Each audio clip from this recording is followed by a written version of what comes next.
ఈ రోజు షేక్ హసీనాకు బంగ్లాదేశ్ కోర్టు మరణ శిక్ష ప్రకటించింది. ఇదే టైంలో షేక్ హసీనా యొక్క అవామీ లీగ్ పార్టీ కార్యకర్తలు మొహమ్మద్ యూనిస్ కు వ్యతిరేకంగా పెద్ద ఎత్తున ప్రొటెస్ట్ చేస్తున్నారు. మొహమ్మద్ యూనిస్ షేక్ హసీనా మరియు అవామీ పార్టీ వెనుక భారతదేశం ఉంది అని ఆరోపిస్తున్నాడు.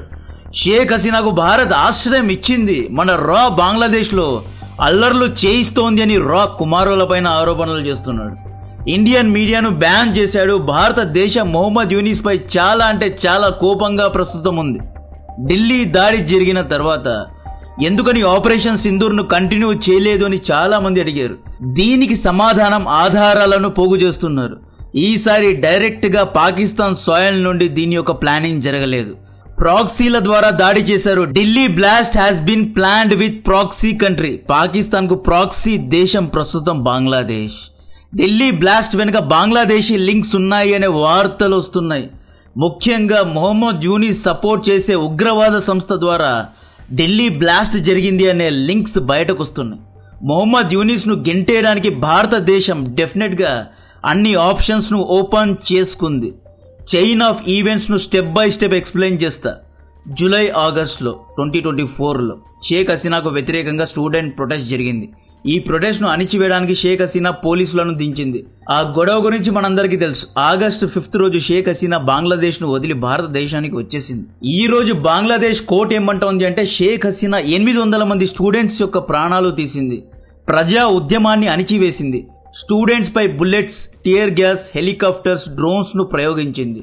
She committed crime against humanity అని చెప్పి మరణ శిక్ష ప్రకటించారు. దిస్ మీన్స్ షేక్ హసీనా బంగ్లాదేశ్ పోలీసులకు దొరికితే ఈ వీడిను చంపేస్తారు. బుల్డోజర్స్ ద్వారా షేక్ హసీనా ఇంటిని పగలగొడుతున్నారు. హసీనాపై మరణ శిక్ష పడబోతోంది అనే విషయం 10 రోజుల ముందే చాలా మందికి తెలుసు. నవంబర్ 14 నుండి షేక్ హసీనా ప్రొటెస్టర్స్ పెద్ద ఎత్తున ధర్నా చేస్తున్నారు. హసీనా పార్టీ మెంబర్స్ ఢాకాలో ప్రొటెస్ట్ చేశారు. ఢాకాను తగలబెట్టేశారు, పోలీసులను కొడుతున్నారు. యూనిస్ రిజైన్ చేయాలి, దేశం వదిలి తిరిగి యుఎస్ఏకు పారిపోవాలి అంటున్నారు. యూనిస్ ఒక డీప్ స్టేట్ ఏజెంట్ అని తిరుగుబాటు చేస్తున్నారు. ఇండియన్ మీడియా ఈ ప్రొటెస్ట్ ను చాలా బాగా కవర్ చేస్తోంది. యూనిస్ ఆఫీస్ ను తగలబెట్టేశారు. యూనిస్ యొక్క గ్రామీణ్ బ్యాంక్ ను ధ్వంసం చేశారు.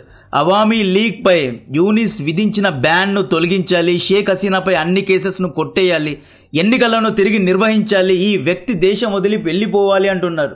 జై బంగ్లాదేశ్, జై బంగబంధు అని చెప్పి నినాదాలు చేస్తున్నారు. 1971లో ఇండియన్ ఇంటెలిజెన్స్ ఏజెన్సీ అన్న రా బంగ్లాదేశ్ కు స్వాతంత్ర్యాన్ని ఇప్పించింది. ఇప్పుడు మళ్ళీ మన రా రంగంలో దిగాలి, అవామీ లీగ్ కు ఫండ్ చేయాలి, సపోర్ట్ చేయాలి, యూనిస్ ను గద్దె నుండి దింపాలి, డీప్ స్టేట్ కు సమాధానం ఇవ్వాలి. బికాజ్ ఇప్పుడు బంగ్లాదేశ్ పాకిస్తాన్ కు ప్రాక్సీ దేశం లాగా మారిపోయింది. ఎలాగైతే ఇరాన్ ఇజ్రాయెల్ పై దాడి చేయడానికి హమాస్, హెజ్బుల్లా వంటి ఉగ్రవాద సంస్థలను వాడి ప్రాక్సీ యుద్ధం చేస్తోందో, సేమ్ పాకిస్తాన్ ఇప్పుడు బంగ్లాదేశ్ ను ప్రాక్సీ లాగా వాడి భారత్ పై యుద్ధాన్ని మొదలుపెట్టింది. బంగ్లాదేశ్ ను భారతదేశానికి వ్యతిరేకంగా వాడుతున్నారు. షేక్ హసీనా అడ్డుగా ఉంది అని చెప్పి తొలగించడానికి ఈ రోజు ఈవిడపై మరణ శిక్షను ప్రకటించారు. బంగ్లాదేశ్ కోర్ట్స్, మిలిటరీ, పోలీసులు అన్ని వ్యవస్థలు యూనిస్ అదుపులోనే ఉన్నాయి. నవంబర్ 10 ఢిల్లీ బ్లాస్ట్ తెలుసు కదా, ఈ బ్లాస్ట్ వెనుక ఢాకా ఉంది, మొహమ్మద్ యూనిస్ ఉన్నాడు. ఆధారాలు ఉన్నాయంటే ఎస్, ఆధారాలు ఉన్నాయి. అది అక్టోబర్ 2024 మొహమ్మద్ యూనిస్ అమెరికా నుండి బంగ్లాదేశ్ లో దిగాడు. తాత్కాలిక లీడర్ అయిన వెంటనే బంగ్లాదేశ్ లో బ్యాన్ కాబడిన ఎక్స్ట్రీమ్ ఉగ్రవాద సంస్థలైన రాడికల్ గ్రూప్స్ అయిన జమాతే ఇస్లామీ, అన్సరుల్లా బాంగ్లా, హిజ్బుల్ తహరీర్, ఈ 3 ఉగ్రవాద సంస్థలపై షేక్ హసీనా అప్పటికే విధించిన బ్యాన్ ను యూనిస్ ఎత్తివేశాడు. జమాతే ఇస్లామీ, అన్సరుల్లా బాంగ్లా ఎవరనుకున్నారు? They are ISIS affiliated groups, Sunni Islamic ఉగ్రవాద సంస్థలు. భారత్ అంటే కోపంగా ఉన్న సంస్థలు ఇవి. ఈ 3 సంస్థలను భారత్ కూడా ఉగ్రవాద సంస్థలుగా ప్రకటించడం జరిగింది. బట్ యూనిస్ ఈ ఉగ్రవాద సంస్థలకు సపోర్ట్ చేశాడు, ఫండింగ్ ఇచ్చాడు. ఒక నోబెల్ శాంతి పురస్కారం తీసుకున్న పెద్ద మనిషి ఉగ్రవాద సంస్థలకు సపోర్ట్ చేసే స్థితికి దిగజారాడు. కట్ చేస్తే పాకిస్తాన్ యొక్క అతిపెద్ద ఉగ్రవాద సంస్థ అయిన లష్కరే తోయిబా, దీనికి ముఖ్య లీడర్ అయిన సైఫుల్లా సైఫ్ ఢిల్లీ బ్లాస్ట్ కంటే 1 నెల ముందు ఢాకా చేరుకున్నాడు. సైఫుల్లా సైఫ్ ఎవరు అనుకున్నారు? లష్కరే తోయిబా యొక్క మెయిన్ చీఫ్ అయిన హఫీజ్ సయీద్ కు రైట్ హ్యాండ్ మనిషి. ఢిల్లీ బ్లాస్ట్ చేసిన డాక్టర్ ఉమర్ పనిచేసి అల్ ఫలా ఉగ్రవాద యూనివర్సిటీను విచారిస్తే ఢాకా కనెక్షన్స్ వెలుగులోకి వచ్చాయి. ఈ ఇయర్ అక్టోబర్లో సైఫుల్లా సైఫ్ అన్షరుల్లా బాంగ్లా ఉగ్రవాద సంస్థ సభ్యులను ఢాకాలో కలిశాడు. యువతను జిహాద్ పేరు మీద రిక్రూట్మెంట్ చేయడం మొదలుపెట్టాడు. అక్టోబర్ లాస్ట్ వీక్ లో సైఫుల్లా సైఫ్ విర్చువలీ అంటే ఆన్లైన్ లో ఒక మీటింగ్ పాకిస్తాన్ నుండి అటెండ్ అయ్యాడు. ఫిజికలీ ఢాకాలో ఆ మీటింగ్ కు 7 మంది అటెండ్ అయ్యారు. ఆ 7 మందిలో ఒకరు హిజ్బుల్ తెహ్రీర్ సంస్థకు మెయిన్ లీడర్ అయిన జుబైర్ అహ్మద్ చౌదరి. సెకండ్ వ్యక్తి మర్కాది జమైత్ అల్ ఇహద్ ఇబ్సిన్ ఇలా జహీర్ అనబడే ఒక సంస్థకు లీడర్ అయిన సైఫ్ అనే వ్యక్తి. మూడో మనిషి డాక్టర్ నసీరుల్ గని. నసీరుల్ గని ఎవరు? తాత్కాలిక ప్రభుత్వంలో హోమ్ సెక్రటరీ అఫైర్స్ గా పనిచేసే ఒక సివిల్ సర్వెంట్ అటెండ్ అయ్యాడు. నాలుగో వ్యక్తి మొహమ్మద్ అజాజ్. అజాజ్ కూడా ఒక సివిల్ సర్వెంటే. ఐదో వ్యక్తి అన్సరుల్లా బాంగ్లా టీం కు చెందిన హఫీజ్ అనే వ్యక్తి. ఆరో వ్యక్తి హఫీజ్ అలీ. ఏడో వ్యక్తి ఎవరో తెలుసా? ఎక్స్ప్లోజివ్స్ ఎక్స్పర్ట్ అంటే ఐఈడి బాంబ్స్ ను తయారు చేయడంలో ఎక్స్పర్ట్ అయిన సుమన్ అహ్మద్ అనే వ్యక్తి. ఈ 7 మంది ఢాకాలో ఫిజికల్ గా అటెండ్ అయితే సైఫుల్లా సైఫ్ పాకిస్తాన్ నుండి ఆన్లైన్ లో అటెండ్ అయ్యారు. ఈ ఉగ్రవాద మీటింగ్ కు యూనిస్ పార్టీలో పనిచేసే 2 సివిల్ సర్వెంట్స్ అయిన గనీ అజార్ ఈ 2 అటెండ్ అయ్యారు. ఈ మీటింగ్ లో సైఫుల్లా సైఫ్ ఆపరేషనల్ డైరెక్షన్స్ ఇచ్చాడు. ఇండియన్ సిటీస్ లో పలు చోట్ల సీరియల్ బ్లాస్ట్లు చేయాలి, డిసెంబర్ 6న అటాక్ చేయాలి అని చెప్పి డైరెక్షన్స్ ఇవ్వడం జరిగింది. ఆ తర్వాత ఢాకా నుండి సుమన్ అహ్మద్ తో కూడిన కొంతమంది ఎక్స్ప్లోజివ్ ఎక్స్పర్ట్స్ ఇండియాలో చొరబడతారు. బంగ్లాదేశీలకు అడ్డా అయిన ముర్షిదాబాద్ కు చేరుకుంటారు. ముర్షిదాబాద్ లో నివసించే ఇల్లీగల్ బంగ్లాదేశీ అయిన ఇఖ్తియార్ ఇంట్లో బస చేస్తారు. ఇఖ్తియార్ ఒక ఇండియన్ ఆఫీసర్ ను చంపాడు అని చెప్పి ఇతని పైన క్రిమినల్ కేసు కూడా ఉంది. ఆబ్వియస్లీ ముర్షిదాబాద్ వెస్ట్ బెంగాల్లో ఉంది. మమతా బెనర్జీ ఉగ్రవాదులకు ఒక గొడుగులాగా పనిచేస్తూ ఉంటుంది. ఈ దీదీ పార్టీ వర్కర్స్ ముర్షిదాబాద్ లో ఉన్న మైనార్టీ హిందువులను గెంటివేసిన విషయం మనందరికీ తెలుసు. తృణమూల్ కాంగ్రెస్ సపోర్ట్ తో ముర్షిదాబాద్ లోనే కుట్ర జరిగింది.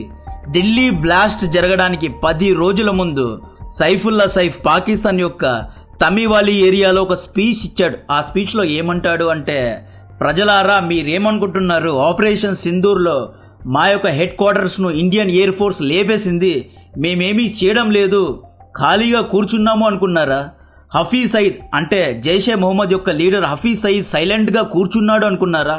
లేదు, సయీద్ రైట్ హ్యాండ్ మ్యాన్ అయిన జహీర్ ఢాకాలో ఉన్నాడు. ఈస్ట్ బంగ్లాదేశ్ లో మా యొక్క ఆపరేటివ్స్, మా యొక్క ఏజెంట్స్ అందరూ రంగంలో దిగారు.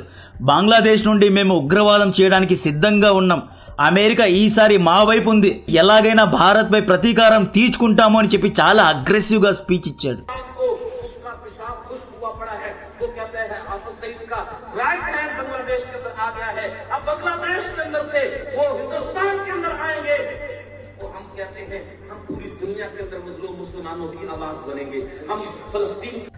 దిస్ మీన్స్ పాకిస్తాన్ నుండి జైషే మొహమ్మద్, బంగ్లాదేశ్ నుండి లష్కరే తోయబా, ఈ 2 ఉగ్రవాద సంస్థలు ఢిల్లీ బ్లాస్ట్ చేయించారు అనేది క్లియర్ గా కనిపిస్తుంది. వీరికి మొహమ్మద్ యూనిస్ సపోర్ట్ చేశాడు. ముర్షిదాబాద్ నుండి ఎక్స్ప్లోజివ్స్ ను, ఐఈడీను ఎలా చిట్టాలి అనే ట్రైనింగ్ సుమన్ అహ్మద్ ఇచ్చాడు. Doctor network Dhaka bomb experts training ఇచ్చారు.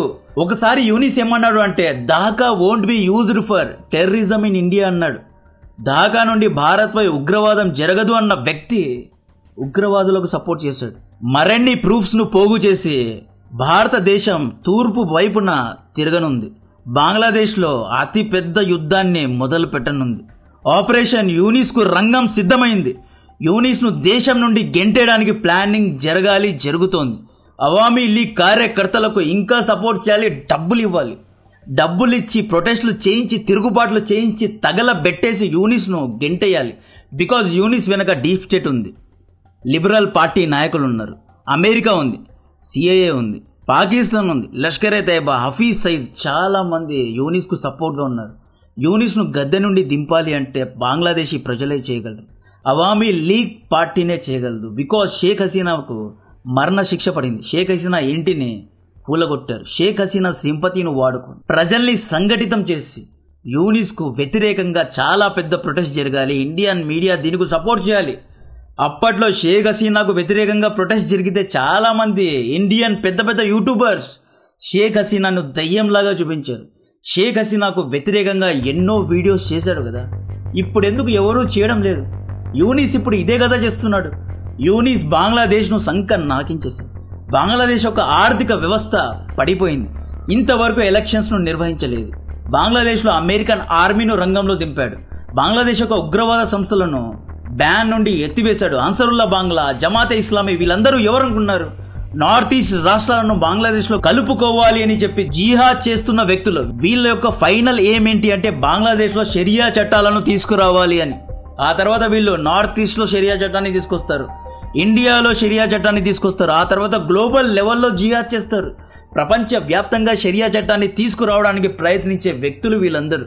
మొన్న సిరియాలో ఐసిస్ తిరుగుబాటు చేసి అసద్ను రష్యాకు గెంటివేసినప్పుడు అన్సరుల్లా బాంగ్లా, జమాతే ఇస్లామీ వంటి అల్ ఖైదా, ఐసిస్ సభ్యులందరూ సంబరాలు చేసుకున్నారు. వీరి యొక్క కనెక్షన్ ఎక్కడి నుండి ఎక్కడికి ఉందో చూడండి. వీళ్ళ యొక్క ప్రైమ్ టార్గెట్స్ ఇజ్రాయెల్, ఇండియాపై దాడి చేయాలి, ఈ దేశాల్లో షరియా చట్టాన్ని తీసుకురావాలి, వీళ్ళను చంపేయాలి. ఇలాగే వీళ్ళ యొక్క భావజాలం ఉంటుంది. This ideology is very dangerous. Muhammad Yunus ఒక నోబెల్ శాంతి పురస్కారాన్ని తీసుకున్న వ్యక్తి, చదువుకున్న వ్యక్తి, గ్రామీణ బ్యాంక్, మినీ ఫైనాన్షియల్ మేనేజ్మెంట్లో డిగ్రీలు పొందిన వ్యక్తి.